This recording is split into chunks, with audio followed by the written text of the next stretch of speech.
On recule s'il vous plaît. Bonsoir, messieurs.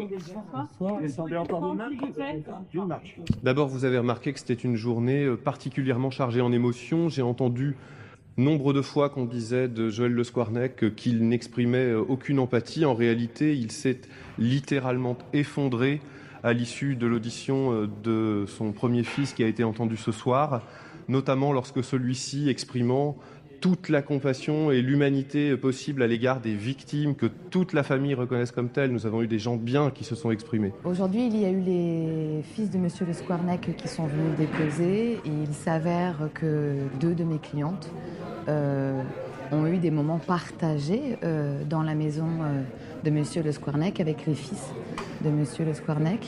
C'était important qu'ils puissent confirmer qu'ils connaissaient mes clientes. Et en tout cas de découvrir que ces 2 petites filles avec lesquelles il jouait dans les années 90 ont été abusées, agressées, violées par leur père. Enfin, je crois que ça a été un moment assez compliqué pour eux et également un moment compliqué pour mes clientes qui étaient dans l'amphithéâtre. Je crois que les témoignages des 2 fils étaient des témoignages qui étaient forts, des témoignages qui révèlent, je dirais, le silence qui a régné, familial. Je crois que c'est ce qu'on doit tirer comme... je dirais leçon ce soir de ce qui a été dit. On est dans une famille incestueuse, on est dans une famille où le silence règne, on est dans une famille où les abus sont prodigués également sur les fils de Joël Le Squarnec par le grand-père.